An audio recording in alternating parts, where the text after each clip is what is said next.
September 27 சனிக்கிழமை கரூரில் ஒரு பெரிய ஸ்டாம்பேட் நடந்தது அப்படிங்கிறது நம்ம எல்லாருக்குமே தெரியும். அதில் ஒரு 41 பேர் இறந்து போனாங்க, நம்மளுடைய சொந்தங்கள். அது இப்போ சிபிஐ இன்வெஸ்டிகேஷன் இருக்குது. விஜய் அவர்களுக்கு 2 முறை சம்மன் கொடுத்துருந்தாங்க. விஜய் அவர்கள் 2 வாட்டி போயிட்டு வந்தார். இப்போ 3வது முறை சம்மன் கொடுக்கும்போது ஒரு 12 நாள் எனக்கு இல்லைருந்து விலக்கு வேணும் அப்படின்னு விஜய் கேட்டுக்கிறார். இதில் செந்தில் பாலாஜிக்கு சிபிஐ சம்மன் கொடுத்துருக்கிறது அப்படிங்கிறது ஒரு பெரிய நியூஸ். நம்ம கொஞ்சம் மாசத்துக்கு முன்னாடி ஒரு வீடியோ ஒன்று போட்டிருந்தோம், சிக்குகிறாரா செந்தில் பாலாஜி அப்படின்னு. வேணும்னா அந்த வீடியோவை நீங்க பாருங்க. அப்பயே அந்த வீடியோ நம்ம சொல்லியிருந்தோம், கண்டிப்பா செந்தில் பாலாஜி இதில் சிக்க போகிறார் அப்படின்னு நம்ம சொல்லியிருந்தோம். அது தற்பொழுது டெவலப்மெண்ட் ஆகி இந்த அளவுக்கு வந்திருக்கிறது. சிபிஐ எப்பொழுதுமே யாருக்கெல்லாம் சம்மன் கொடுக்கும் அப்படின்னு பார்த்தீங்கன்னா, ஃபர்ஸ்ட் சாட்சியம், அந்த இடத்துல யாரெல்லாம் இருந்து பார்த்தா அப்படிங்கிறது சாட்சியங்களுக்கு ஒரு சம்மன் கொடுப்பாங்க. அவங்க அக்யூஸ் கிடையாது, ஜஸ்ட் என்ன நடந்துச்சுன்னு விசாரிச்சுட்டு விட்டுருவாங்க. 2வது யாருக்கு கொடுப்பா? 2வது அக்யூஸ் சம்மன், யாரு குற்றவாளியாக கருதப்படுகிறாரோ இல்லை இதில் சம்மந்தப்பட்டிருக்கலாம் அப்படின்னு நினைக்கிறாங்களோ அவங்களுக்கு கொடுப்பாங்க. அந்த இதில் தான் விஜய் அவர்கள், அதுக்கு பிறகு தாவேக்காவில் உள்ள பல நிர்வாகிகள், புசி ஆனந்த், ஆதவர்ஜுனா நிறைய பேருக்கு கொடுத்துருந்தாங்க. அதற்கு பிறகு காவல் அதிகாரிகள், அங்கே பணிபுரிந்த காவல் அதிகாரிகளுக்கு கொடுப்பாங்க. அதாவது டேவிட்சன், தமிழ்நாடு டிஜிபியோட டேவிட்சன் கொடுத்துருந்தாங்க, கலெக்டரு, தாசில்தார், அதுக்கு பிறகு அந்த மருத்துவமனையில் அந்த போஸ்ட்மார்ட்டம் செய்த அந்த ஊழியர்கள், டாக்டர்ஸ் அப்படின்னு நிறைய பேருக்கு கொடுத்துருந்தாங்க தெரியும். இதில் சம்பந்தமே படாத ஒரு ஆளுக்கு கொடுக்கப்பட்டிருக்குன்னா அது செந்தில் பாலாஜி மட்டும்தான். ஏன்டா மற்ற எல்லாமே இதில் கரூர் ஸ்டாம்பில் சம்பந்தப்பட்டவர்கள். செந்தில் பாலாஜிக்கு இதுக்கு சம்பந்தமே இல்லை. அப்படிப்பட்ட ஒரு ஆளுக்கு கொடுக்கப்பட்டிருக்கிறது அப்படிங்கிறது பெரிய விஷயம். நான் மறுபடியும் சொல்கிறேன், பெரிய அளவில் ஒரு பெரும் தலை ஒன்று சிக்க போகுது. விஜயை முடக்கலான்னு பார்த்தாங்க, இதை வச்சு. அது எனக்கு பெரிய கொடுமை என்னென்னா, விஜய் அவர்களை எப்படியோ வழியில் நீங்கள் முடக்கியிருக்கலாம், இப்படி ஒரு அசம்பாவிதம் செய்து முடக்க வேண்டுமா அப்படின்னு எனக்கு பல வாட்டி அந்த கேள்வி தோணிக்கிட்டே இருக்கு. முடிஞ்சு, அவ்வளோதான், கதம் கதம்.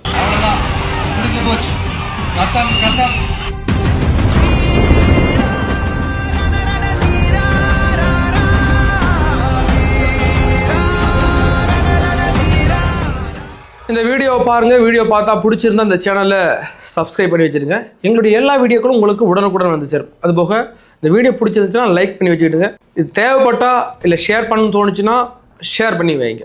அதுபோக தாழ்மையான கருத்துக்களை நாகரிகமான முறையில் கமெண்ட் பண்ணுங்கள். சிபிஐக்கு மட்டுமே இல்லை, எனக்கும் சில கேள்விகள் இருக்குது. இதை சுற்றி தான் சிபிஐ சுழண்டுகிட்டு இருக்கு அப்படின்னு வச்சுக்கலேன். அதாவது விஜய் அவர்கள் செப்டம்பர் 27 கரூரில் வேலுசாமிபுரத்தில் பேசுகிறார். ஓகே, அந்த பேசுகிற இடத்துலேருந்து ஒரு 20 அடி தூரத்தில் அக்ஷயான்னு ஒரு ஹாஸ்பிட்டல் இருந்தது உங்களுக்கு தெரியும். உங்களுக்கு தெரியலன்னா நான் உங்களுக்கு தமிழ். அதாவது ஒரு ஹாஸ்பிட்டல் இருக்கிற இடங்களில் யாருக்குமே கூட்டங்கள் நடந்த அலோடு கிடையாது. ஏன்னா சில எமர்ஜென்சி வரும், அந்த நேரத்தில் கூட்டம் வந்துச்சுன்னா உள்ள நுழைய முடியாதுங்கிறதுனால ஹாஸ்பிட்டல் சைடில் கொடுக்க மாட்டாங்க. அப்போது இந்த காவல்துறையினர் அந்த இடத்துல அக்ஷயான்னு ஒரு ஹாஸ்பிட்டல் இருக்குன்னு தெரிஞ்ச அந்த இடத்துல எனக்கு கொடுத்தாங்க அப்படின்னு உங்களுக்கு கேள்வி தோணலாம். ஆனால் எனக்கு என்ன கேள்வி இதுமா தோணுது, அங்கே 41 பேர் மூச்சு திணறிட்டு இருந்தாங்கல்ல, அவங்கள கொண்டுகிட்டு இங்கேருந்து ஒரு 18-19 கிலோமீட்டர் தூரத்தில் உள்ள கரூர் அரசு மருத்துவமனைக்கு கொண்டு போனாங்கல்ல, அவ்வளோ தூரம் கொண்டு போய் போகணும்? விஜய் பேசிக்கிட்டதுலேருந்து வெறும் 10-15 அடி தூரத்தில் அக்ஷன் ஒரு ஹாஸ்பிட்டல் இருந்துச்சுல, அங்கே கொண்டு சேர்த்துருக்கலாமே அப்படின்ற கேள்வி எனக்கு மட்டும் கிடையாது, இது சிபிஐக்குமே தோணியிருக்கும்.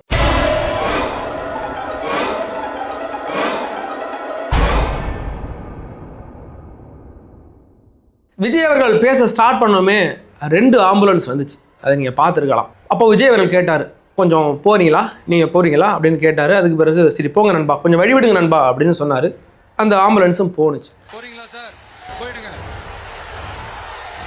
அதான் கேட்டேன், அப்பவே கேட்டேன், போயிடுங்க நண்பா, கொஞ்சம் வழி விட்டு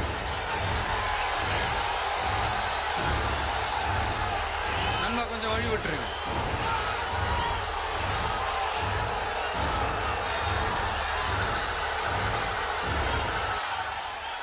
இதில் என்ன பிரச்சனை, அரசியல் கட்சிகள் கூட்டங்கள் நடக்கும் போது ஆம்புலன்ஸை விட்டுக்கிட்டே இருப்பாங்க, உள்ளே விட்டுக்கிட்டே இருப்பாங்க.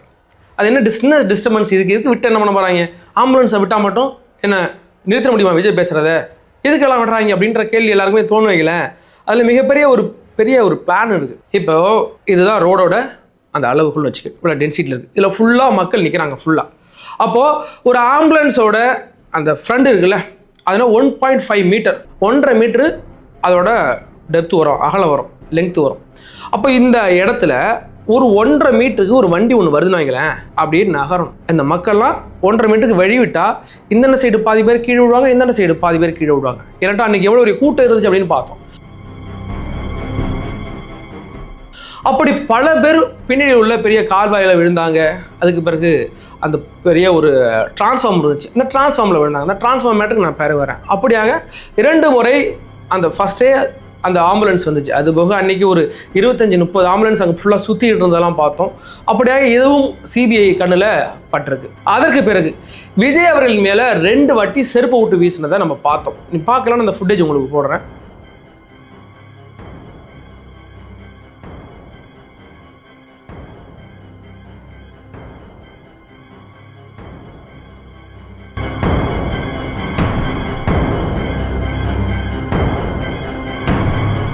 அங்கே இருக்கிறதெல்லாம் விஜயை பார்க்க வந்தவர்கள், விஜயோட ரசிகர்கள். அவர் எந்த ஒரு நேரத்திலையும் விஜயின் மீது செருப்பு விட்டு வீசுறதுக்கு எத்தனைக்க மாட்டாங்க, யாருக்குமே இருப்பில்லை.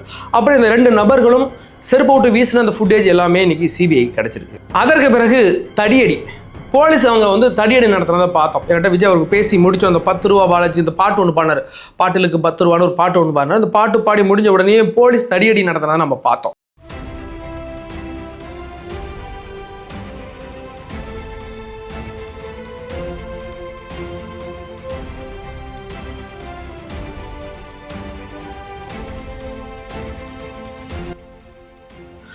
போலீஸ் தடியடி நடத்துவதற்கான சில வரைமுறைகள் இருக்கு. எந்த இடத்துல எல்லாம் தடியடி நடத்தலாம், அதாவது ஒரு கலவரம் மூண்டு விடுமோ என்று நினைக்கும் போது தடியடி நடத்தலாம். இப்போ அங்கே பெரிய கூட்டம் இருக்குது, விஜய் அவர்கள் அந்த வாகனம் போகணும், அதுக்காக நாங்கள் தடியடி நடத்தணும் அப்படிலாம் சொன்னாங்கன்னு வச்சுக்கிறேன். தடியடி நடத்துவதற்கு ஒரு உயர் அதிகாரி அனுமதி கொடுக்கணும். ஃபஸ்ட்டு 3 வாட்டி அலோன்னு சொல்லணும். கலைஞ்சு போயிடுங்க, நீங்கள் கலைஞ்சு போகலைன்னா நாங்கள் தடியடி நடத்த வேண்டிய சூழ்நிலை ஏற்படணும் அப்படின்னு 3 வாட்டி சொல்லணும். அப்படி சொல்லியும் கேட்காத பட்சத்தில் உயர் அதிகாரி ஒருவர் சொல்லணும், நான் தான், நீ சரி ஓகே தடியடி நடத்துக்கன்னு சொன்னதான் பண்ணணும். அப்படி அந்த கூட்டத்தில் தடியடி நடத்துனது அது மிகப்பெரிய ஒரு பதட்டத்தை உண்டாக்கிடுச்சு. நிறைய பேர் கலைஞ்சு ஓடுனாங்க. அதனால முண்டி அடித்து ஓடும் போது அதுலேருந்து நிறைய பேர் விழுந்தாங்க. அப்படி யார் அதற்கு தடியடி நடத்த உத்தரவிட்டது, இந்த கூட்டத்தின் போது தடியடி நடத்த யார் உத்தரவிட்டுங்கிறது கேள்வி சிபிஐ பெரிய அளவில் கேட்டுட்டு இருக்கு. அதாவது சரியாக 7:45 மணிலேருந்து 7:50 அந்த ஸ்டாம்பேட் நடக்க ஆரம்பிச்சிட்டு நமக்கு பெருசாக தெரியல. 1-2 பேர் மயக்கம் போட்டு விழுந்தாங்க மட்டும்தான் நமக்கு நியூஸ் வந்துச்சு. ஒரு 8 மணிக்கு பிறகு ஒருவர் இறந்து விட்டார், 2 பேர் இறந்துட்டாங்க, 4 பேர் இறந்துட்டாங்க, 6 பேர் இறந்துட்டாங்கன்னா அந்த 8 to 8:05 தான் நியூஸ் ஸ்ப்ரெட் ஆனது. அந்த நேரத்தை கரெக்டாக 8:15 செந்தில் பாலாஜி கரூர் அரசு மருத்துவமனைக்கு நேராக போகிறார். 8:15 லைவ் ஒன்று ஸ்டார்ட் பண்ணுறார், அவருடைய ஃபேஸ்புக் லைவில். இப்போ உடனே நீங்கள் போய் பார்க்கலாம். செந்தில் பாலாஜி அந்த நேரத்தில் கரெக்டாக அங்கே போக வேண்டிய தேவை என்னன்னு நிறைய பேர் கேட்டுட்டாங்கன்னு வச்சுங்களேன். அந்த கேள்வி நம்மளும் கேட்கலாம், தப்பு கிடையாது. கரெக்டான கேள்வி எத்தனை வாட்டி கேட்டாலும் சரி கேட்கலாம். ஆனால் நிருபர் ஒருவர் கேட்குறார், கரெக்டாக நீங்கள் அந்த இடத்துக்கு எப்படி போனீங்கன்னு எல்லாம் கேட்குறாங்க சார் அப்படின்னு. அவர் என்ன சொன்னார்னா, நான் ஒரு திருமண விழாவில் இருந்த மண்டபத்தில் இருந்தேன். உடனே எங்கள் பக்கத்துலேயே நான் போயிட்டேங்க. ஏன்னா அவர் வீட்டுக்கு அதுக்கும் ரொம்ப தூரம், ஒரு 20 to 25 கிலோமீட்டர் நினைக்கிறேன் அந்த ஹாஸ்பிட்டலுக்கும் அவர் வீட்டுக்கும். ஒரு உடனே நீங்கள் எப்படி வந்தீங்க, ஒரு 5 நிமிஷத்துக்குள்ள அப்படின்னு கேட்கும்போது அவர் திருமண விழாவில் இருந்தால் வந்துட்டாரு. ஆனால் சனிக்கிழமை உனக்கு எவன்டா திருமணம் வச்சான், கல்யாணம் வச்சான், சனிக்கிழமை எங்கள் ஊர்லாம் கல்யாணம் வைக்க மாட்டாங்களேன்னு நிறைய பேர் கேட்டாங்கன்னு வைங்களேன். பட் அது நியாயமான கேள்வி தானே. செப்டம்பர் 27 சனிக்கிழமை எந்த சுபகாரியமும் நம்ம வைக்க மாட்டாங்க. அப்படி வைக்காத நேரத்தில் செந்தில் பாலாஜி எந்த கல்யாண வீட்டில் இருந்தார் அப்படின்னு இப்போ நம்மளும் கேட்குறோம். அதை சிபிஐக்கு தெரியுமா தெரியல, அந்த ஊர்களுக்கு எந்த டேட்டில் வைப்பாங்கன்னு தெரியல. பட் சனிக்கிழமை எங்கள் ஊர்லாம் கல்யாணம் வைக்க மாட்டாங்க. அன்றைக்கி சனிக்கிழமை. அப்போ செந்தில் பாலாஜி முன்னுக்கு பிறனாக அன்னைக்கு ஒரு பேட்டி ஒன்று கொடுத்துருந்தார். அதற்கு பிறகு ஒரு நபருடைய ட்வீட் ஒன்று பெரிய அளவில் ட்ரெண்ட் ஆனிச்சு. ஏன்னு கேட்டிங்கன்னா, அன்றைக்கி ஒரு காலையில் அன்றைக்கி சம்பவம் நடக்கிறதுக்கு காலையில் ஒரு 10-11 மணிக்கு ஒரு நபர் ஒரு ட்வீட் போட்டிருந்தார். ஆவடி சுரேஷ் டிஎம்கே அப்படின்ற ஒரு நபர் ட்வீட் போட்டிருந்தார். அதாவது விஜயோடைய மாநாட்டில் மகாமகம் கும்பகோணம் மகாமகத்தில் இறந்து போனாங்கல்ல, ஒரு 63 பேர் இறந்து போனாங்க. அதே மாதிரி ஒரு சம்பவம் நடக்க போகிறது சர்வ நிச்சயம் அப்படின்னு போட்டிருந்தார். அதே மாதிரி அன்றைக்கி நடந்துச்சு.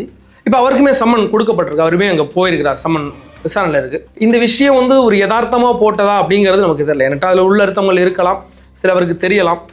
அப்படியாக பட்சத்தில் அவரும் இன்னைக்கு விசாரணையில் இருக்கிறார் அப்படின்னு வச்சுக்கிடுங்களேன். அடுத்ததாக போஸ்ட்மார்ட்டம் பண்ணுறாங்க. சரி, அன்றைக்கி இரவாக பண்ணி முடிச்சுட்டு விடிய காலமே ஒரு 4 to 5 மணிக்குள்ளேயே பாடியில் எரிச்சாச்சு. அந்தளவுக்கு முதலமைச்சர் வந்தார், பண்ணார், ஓகே. அதில் என்ன, போஸ்ட்மார்ட்டமில் 2021க்கு முன்னாடி வரைக்கும் ஒரு திட்டம் ஒன்று இருந்துச்சு, ஒரு விதி ஒன்று இருந்துச்சு. 6 மணிக்கு மேலே போஸ்ட்மார்ட்டம்லாம் பண்ணக்கூடாது அப்படின்ட்டு இருந்தாங்க. இந்த மத்திய அமைச்சகம் என்ன சொன்னிச்சுன்னா, இல்லைங்க நிறைய பேர் உடனே கேட்குறாங்க, அதனால இதை நீங்கள் விலக்கு கொடுக்கணும்னு விலக்கு கொடுத்தாங்க. 6 மணிக்கு பிறகு ஏன் பண்ணக்கூடாதுன்னா, வெளிச்சம் பத்தாது. ஏன்னா அந்த சூரிய வெளிச்சத்தில், இயற்கையான வெளிச்சத்தெல்லாம் நிறைய எவிடன்ஸ் கிடைக்கும். சில பேர் விஷம் குடிச்சிருப்பாங்க, உடல் மாறும், அதெல்லாம் மற்ற வெளிச்சத்தில் நைட் நேரத்தில் அது தெரியாது, பகல் வெளிச்சத்தில் தெரியும் அப்படிங்கிறதுனால சொல்லியிருந்தாங்க. ஆனால் 2021 பேர் மாற்றியாச்சு. அது எப்படி மாற்றினாங்கன்னா, என்னென்ன இறப்புக்கெல்லாம் பண்ணலாம், என்னென்ன இறப்புக்கெல்லாம் பண்ணக்கூடாது அப்படின்னாங்க. அதாவது இரவு 6 மணிக்கு பிறகு எதெல்லாம் பண்ணலாம்னா இயற்கை மரணங்க.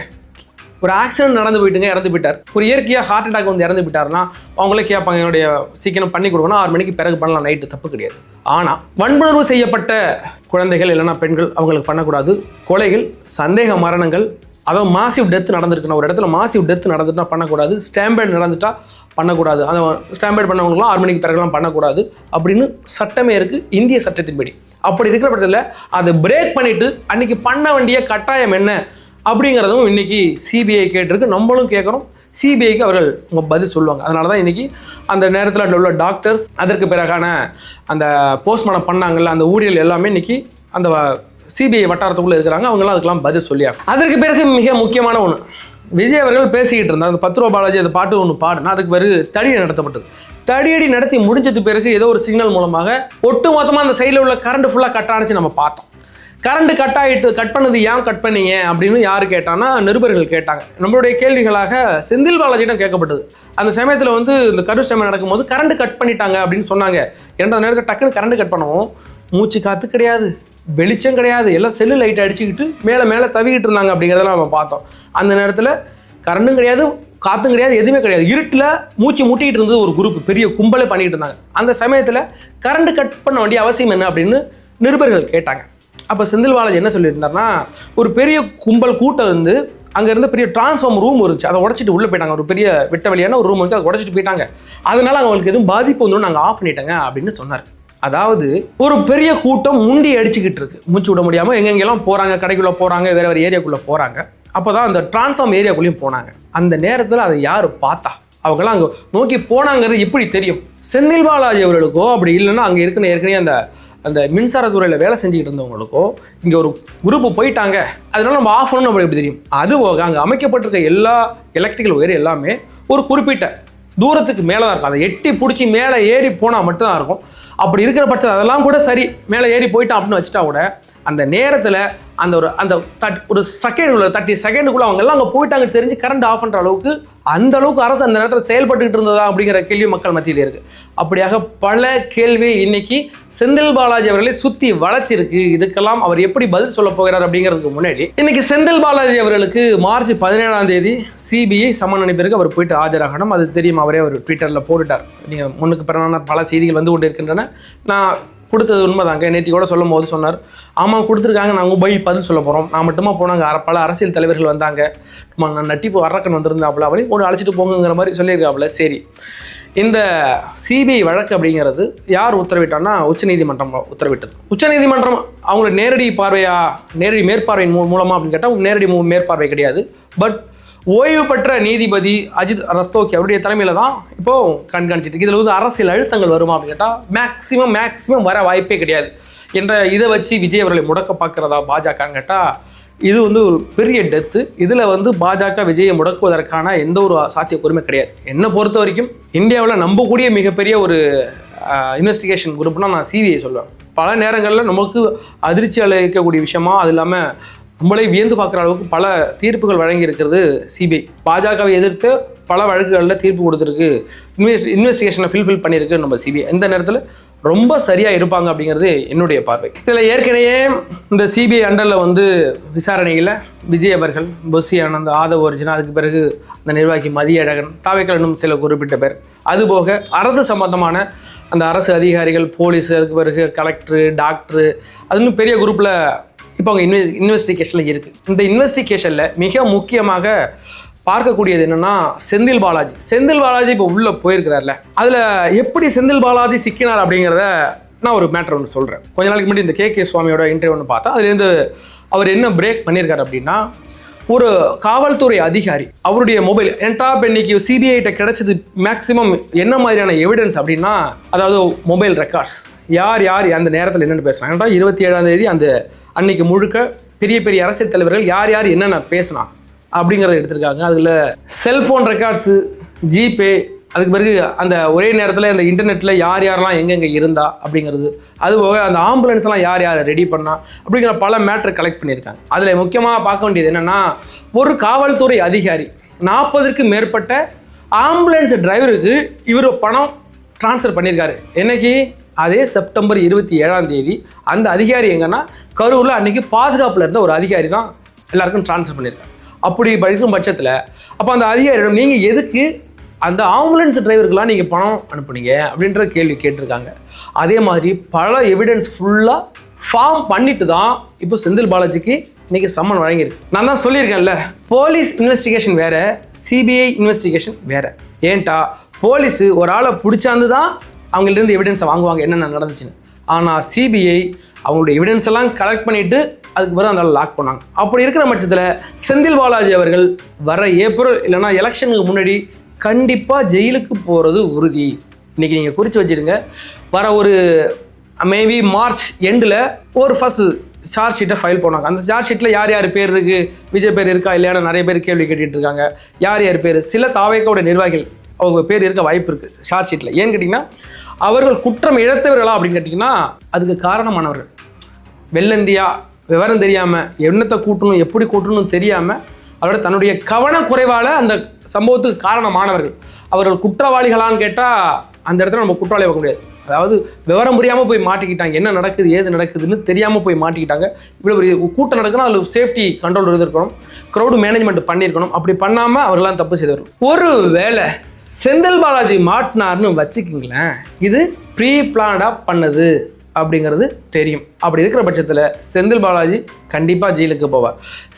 சார்ஜ் ஷீட் ஃபைல் பண்ணது பிறகு தமிழக அரசியல் மிகப்பெரிய ஒரு பூம் ஒன்று வரும். இதன் மூலமாக ஒருவேளை விஜய் தரப்பினர் தான் காரணம், விஜய் தான் காரணம், தாவேக்க தான் காரணம் அப்படின்னு ப்ரூஃப் பண்ணிட்டாங்கன்னா, சிபிஐ சொல்லிட்டாங்கன்னா அது பெரிய அடியாக தாவேக்காக இருக்கும். அதுலேருந்து மீண்டு வர்றது இன்னுமே கொஞ்சம் கஷ்டம். ஏன்னாட்ட விஜய் போராடி சிபிஐ வாங்கியிருக்கிறார். இருக்க பட்சத்தில் செந்தில் பாலாஜி தான் காரணம்னு சொல்லிட்டா வாஷ் அவுட். இது பெரிய அளவில் வேலை செய்யும். விஜய் எடுத்து சும்மா விட மாட்டார். ஏற்கனவே சொல்லியிருந்தார் விஜய், ஏண்டா இந்த விஜயை தொட்டோம், ஏண்டா இந்த விஜய் கூட இந்த மக்களை தொட்டோன்னு நீ வருத்தப்படுற அளவுக்கு உனக்கு சிறப்பான செய்திகள் நான் செய்வேன்னு சொல்லியிருந்தாரு. கண்டிப்பாக அந்த இதை கண்டிப்பாக செய்வார். சில பேர் சொல்கிறாங்கல்ல, விஜயோடைய மனைவியே சொன்னாங்க அதில், he's a ruthless psycho, Vijay is a ruthless psycho. Yes, he's a ruthless psycho. அவருக்கு இருக்கிறப்ப டென்ஷன் இருக்குல்ல, ஒரு மனுஷன் ஹேண்டில் பண்ண முடியாத அளவுக்கு டென்ஷன். எனக்கெல்லாம் ஒரு சின்ன பிரச்சனைனா அதுலேருந்து மீண்டு வரது 2 நாள் ஆகும், என் முகம் மாறிடும். ஆனால் விஜய்ன்ற நபருக்கு எவ்வளோ பிரச்சனைகள், கட்சி ஆரம்பித்ததுலேருந்து பிரச்சனை, வீட்டில் பிரச்சனை, ஃபேமிலி இஷ்யூ, அவரோட மனைவி போயிட்டாங்க, தற்போது த்ரிஷா கூட ஒரு இஷ்யூன்னு பேசிகிட்டு இருக்காங்க, கரூர் ஸ்டாம்பேடு மாதிரியான ஒரு விஷயத்துலேருந்து ஒரு மனுஷன் எழுச்சி வெளில வருவாருங்கிறது சாத்திய குறை கிடையாது. அப்படி ஒரு மனசை எழுச்சி வந்து இப்பொழுதும் அரசியல் பண்ணிக்கிட்டு இருக்கானா, அவருடைய வில் பவர் இருக்குல்ல, இந்த மென்டாலிட்டி இருக்குல்ல, நீ என்ன டார்ச்சர் கொடுத்தாலும் என் மூளை அப்படியே ஸ்டெயினாக நிற்கும்டா, நான் உங்க கூட அரசியல் பண்ணிக்கிட்டே இருப்பான்டான்ற அந்த இருக்குல்ல, அது அசாதாரணமானது. இவங்கள மாதிரி ஆளுக்கெல்லாம் ஒரு ரூத்லெஸ் சைக்கோ தான் சரியான ஆள். உண்மையிலே ஹீஸ் அ ரூத்லெஸ் சைக்கோ தான், நமக்கு கிடையாது அவருடைய எதிரிக்கு. அதனால தான் இது வரைக்கும் விஜயை அவனால் ஒன்றுமே பண்ண முடியல. விஜயகாந்த் மாதிரியான ஒரு மனுஷனை பொசுக்குன்னு தட்டிட்டாங்களே, விஜய் என்ன தட்ட முடியல. அவர் எல்லாம் தெரிஞ்சுக்கிட்டு அவரோட மனசு, அதுக்கான மூளை மனசு எல்லாத்தையும் ஒருங்கிணைச்சி வச்சுக்கிட்டு இன்றைக்கி வந்திருக்கிறார். நீ அவருக்கு என்ன டார்ச்சர் கொடு, என்ன பிரச்சனை கொடு, ஏதாச்சும் ஒரு ஆக்சிடென்ட் நடந்து போச்சு, அதில் ஒரு ஆள் அடிபட்டுட்டார், நம்மளால் நடந்து போச்சு அப்படின்னு நம்மளால் ஒரு 2-3 நாளுக்கு தூங்க முடியாது, அதுலேருந்து மீண்டு வர முடியாது. 41 பேர் இறப்புக்கு நம்ம கூட்டத்தில் இறந்துட்டாங்கன்னு தெரிஞ்சும் அதை அப்படியே ஒதுக்கி வச்சுட்டு அதுக்கான நீதி நியாயத்தை நான் பெற்றுத்தரேன்ட்டு களத்துக்கு வந்திருக்காருல, அது சாதாரண விஷயம் கிடையாது. 2026 எலெக்ஷனுக்கு முன்னாடியே இந்த ரிசல்ட் வந்துச்சுன்னா தமிழக அரசியல் பெரிய பூமாகும். அதை நம்ம பொறுத்திருந்தான் பார்ப்போம்.